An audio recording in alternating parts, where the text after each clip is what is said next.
వేరే ట్రాక్ లో అంటే ఓవర్లోడ్ అక్కడ చూపించింది. ఎంత ఎక్కువ చూపించింది?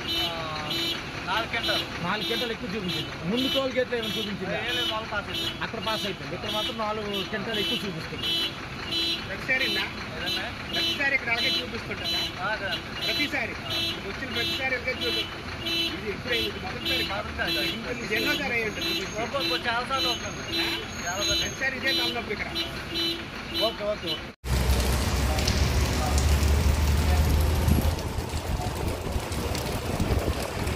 సార్, ఇంకెక్కడ ఏ టోల్గేట్లో కూడా ఇటువంటి సమస్య లేదు. భారతదేశంలో అత్యంత దైర్యమైన టోల్గేట్ ఏదైనా ఉందంటే పలాస టోల్గేట్. ఇక్కడే మీకు సమస్య వస్తుంది, ఇంకెక్కడా రావట్లా. అన్ని టోల్గేట్లలో వాళ్ళ కాటాలు ఉన్నాయి.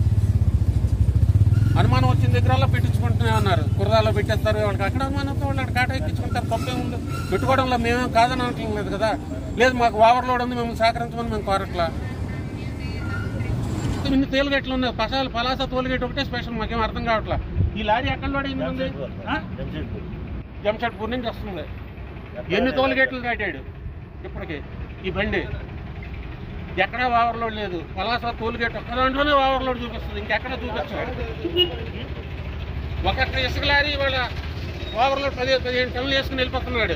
ఏమనంటే అచ్చెన్నాయుడు గారు చెప్పారని చెప్పి పెద్దగా వెళ్ళిపోతున్నారు. నెలకు 3,000 రూపాయలు తీసుకుంటున్నారు ప్లేట్ ఇన్స్పెక్టర్ లంచం తీసుకునే వాళ్ళు. యథేచ్ఛగా ఓవర్లోడ్ సాగుతుంది. వాటిపైన ఎవడు యాక్షన్ తీసుకునేవాడు లేడు. 1 గంట 2 గంటలు కూడా టోల్గేట్లో పెట్టి డ్రైవర్ని ఈ విధంగా అరెస్ట్ చేయడం అనేది ఇది ఎంత దాకా కరెక్ట్ అనిపించకూడదు. నాకు అర్థం కావట్లేదండి. అసలు మీకుండే రైట్ అంటే ఎక్స్ట్రా టోల్గేట్ కట్ చేసుకునే రైట్ మాత్రమే మీకుంది. మీరు రాత్రి నుంచి ఈ బండిని డిటైన్ చేశారు. దీనికి సంబంధించినటువంటి నష్టపరిహారం కట్టాలి. అట్లాగే రాత్రి ఎవరైతే పోలీసు డ్యూటీలో ఉన్నారో మా డ్రైవర్ని అరెస్ట్ చేశారో వాళ్ళపైన కూడా చర్యలు తీసుకోవాలి. మీరు మా డ్రైవర్కి సపోర్ట్ చేస్తారా, లేకపోతే మా డ్రైవర్ని డ్రంక్ అండ్ డ్రైవ్ కింద కేసు కడతామని చెప్పి బెదిరించి తీసుకెళ్తారా? మీరు పలాస ఊళ్ళో వదిలేస్తారా పట్టుకెళ్ళిపోయి? ఎలా వస్తాడండి పలాస ఊళ్ళో అంటే డ్రైవర్ ఇక్కడికి రాత్రిపూట?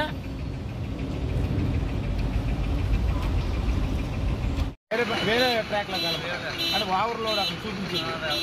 ఎంత ఎక్కువ చూపించింది?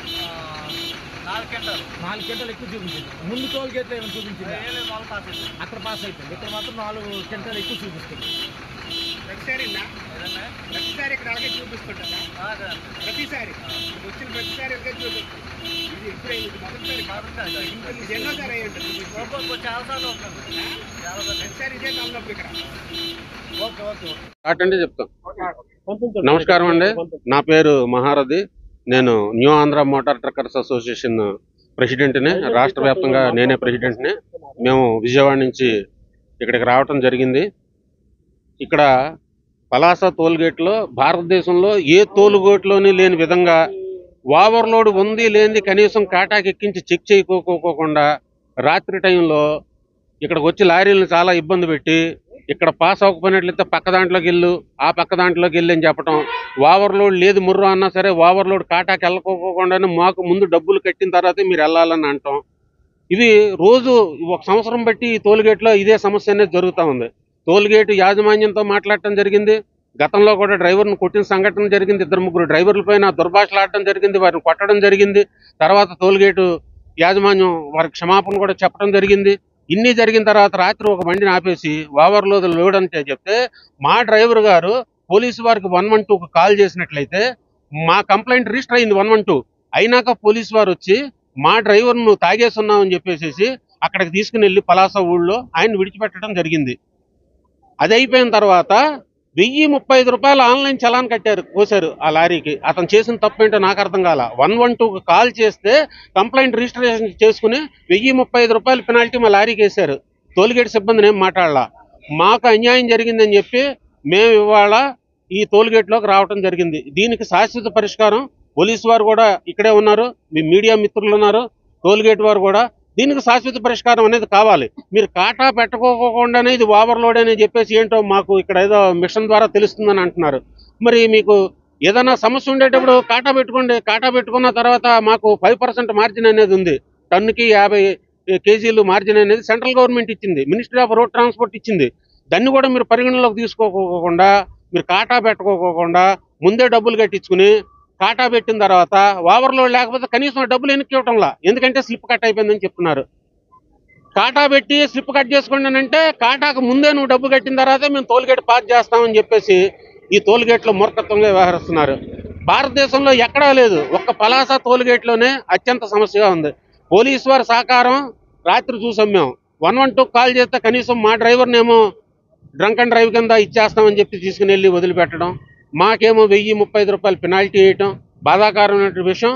దీనికి శాశ్వత పరిష్కారం అనేది మాకు ఖచ్చితంగా కావాలి. అట్లాగే మా లారీని చాలా వాళ్ళని రాత్రి టైంలో వెస్ట్ బెంగాల్, ఒడిశాకు సంబంధించినటువంటి లారీలని చాలా మట్టుకు ఆపేసేసి ఈ విధంగా డబ్బులు అనేవి అక్రమంగా ఈ టోల్గేట్లు వసూలు చేస్తూ ఉన్నారు. ఒక్కొక్క బండి దగ్గర నుంచి 1500, 2000 రూపాయలు కూడా వసూలు చేస్తున్నట్లు మాకు పక్కా సమాచారం ఉంది. ఇక్కడ ఈ టోల్గేట్లో రాత్రి డ్రైవర్లను భయభ్రాంతులకు గురి చేసి ఈ విధంగా దోపిడీ అనేది పలాస టోల్గేట్లో చేస్తున్నారు. దీనిపైన ప్రభుత్వం తక్షణమే తీసుకుని ఈ టోల్గేట్ యాజమాన్యం తాలూకా కాంట్రాక్టర్ని రద్దు చేయించాలని, అట్లాగే పోలీసు వారు ఎవరైతే రాత్ర మేము 112 కాల్ చేస్తే మాకు సహకరించడంలో వారిపైన కూడా తగు చర్యలు తీసుకోవాలని కోరుకుంటున్నాం. అట్లాగే లారీ రాత్రి నుంచి ఆగిపోయింది కాబట్టి ఇప్పుడు కాటా పెట్టి మా బండిలో ఓవర్లోడ్ లేకపోయినట్లయితే మేము దానికి సంబంధించి ఎంతైతే నష్టపరిహారం చెల్లించాలనేది మా లారీ యాజమాని కూడా చెల్లించవలసిందిగా టోల్గేట్ యాజమాన్యాన్ని మేము డిమాండ్ చేస్తా ఉన్నాం. నమస్తే అండి, నా పేరు రమేష్ అండి. నేను జంషెడ్పూర్ నుంచి 10 ప్లేట్లు లోడ్ వేసుకుని కాకినాడ వరకు వస్తున్నానండి. ఈ మధ్యలో ఎన్ని టోల్గేట్లు తగినా నాకు ఎటువంటి అబ్జెక్షన్ పెట్టలేదండి. ఓవర్లోడ్ అని మంచిగా చేయడం ఏం ఇబ్బంది లేకుండా వచ్చానండి. పలాస టోల్గేట్ కాడికి వచ్చేప్పటికి నాకు ఓవర్లోడ్ 2 టన్నులు ఉందని చెప్పి బండి అమౌంట్ కట్టమని చెప్పి అడుగుతున్నారండి. లేదని చెప్పి నేను వాదించానండి. కావాలంటే కాటా పెట్టుకోమన్నాను, ఫైల్ ఇస్తాను కాటా పెట్టుకోమన్నానండి. అట్లా కాదు, ముందు అమౌంట్ కడితేనే కాటా పెడతాము అని చెప్పి అన్నారండి. వాళ్ళకి మాకు వాగ్వివాదం జరిగింది, మాట పెరిగి నేను తీసుకొచ్చి లారీ అడ్డం పెట్టానండి. అడ్డం పెట్టిన తర్వాత ఒక అరగంటకి మళ్ళీ 10 మందికి ఇబ్బంది అవుతుందని చెప్పి సైడ్కి పెట్టానండి. ఈలోపు 112 ఫోన్ చేశానండి. పోలీసు వారు వచ్చారండి. పోలీసు వారు వచ్చి ఏంటి జరిగిందని చెప్పంటే ఇలా వివరం చెప్పానండి వాళ్ళకి. ఇలా జరిగిందండి, అమౌంట్ కట్టమంటున్నారు, ఇట్లా నేను కట్టినా అన్నాను. వాళ్ళు అయితే ఎట్లా గుంచే అని చెప్పి నన్ను పట్టించుకోండి వెళ్ళిపోయారు. ఒక అరగంట సేపు లైన్లో ఉండి ఎట్లా కాదు అని చెప్పి నా సమస్య 10 మందికి తెలవాలని చెప్పి నేను లారీ అడ్డం పెట్టానండి. లారీ అడ్డం పెట్టినందుకు మళ్ళీ ఒక అరగంట ఆగి నాలో నేను ఆలోచించుకుని పక్క పెట్టి పోలీసు వారు తాగున్నా ఏమన్నా అని చెప్పి అడిగితే లేదండి తాగలేదన్నానండి. కాదు టెస్ట్ చేద్దాంలని చెప్పి వాళ్ళ జీబీ ఎక్కించుకుని స్టేషన్కి తీసుకెళ్లారండి. స్టేషన్ తీసుకెళ్లి టెస్ట్ చేశారండి. ఏమీ లేదని చెప్పి నన్ను స్టేషన్ బయట మెయిన్ రోడ్డు మీద వదిలేశారండి, దించారండి నన్ను. అక్కడి నుంచి ఒక గంట వెయిట్ చేసానండి ఆటోల కోసం. ఏమీ దొరకలేదండి, వర్షం పడుతుంది. చివరికి 2 గంటల చిల్లరకి ఆటో ఒకటి వస్తే అతను బతిమాలి 200 ఇస్తా అని చెప్పి అతను ఆటో ఎక్కి ఇక్కడ దిగానండి. నేను వర్షంలో చాలా ఇబ్బంది పడ్డాను రాత్రి. మాకు న్యాయం చేస్తారని చెప్పి పోలీసుకి ఇన్ఫర్మేషన్ ఇస్తే వారు మమ్మల్ని ఈ రకంగా ఇబ్బంది పెట్టారండి. అదేండి, ఇప్పుడు వాళ్ళని ఒక్క సమస్య అడగల, ఏంటి ఎందుకు లారీ వాళ్ళని ఎందుకు ఇబ్బంది పెడుతున్నారనే ఒక్క మాట టోల్గేట్ వాళ్ళని అడగల. నన్ను తాగి ఉన్నావా అంటే తాగలేదన్నాను. తాగలేదన్నందుకు ఊదమన్నారండి. ఊదాను ముఖం మీద. ఊదితే నాకు ఇట్లా తెలవట్లేదు అని చెప్పి స్టేషన్కి తీసుకెళ్ళాను టెస్టింగ్కి. పేక పెట్టించి ఊదమన్నారండి. ఊదాను, 0 వచ్చిందని లేదండి అని వాళ్ళే చెప్పారు.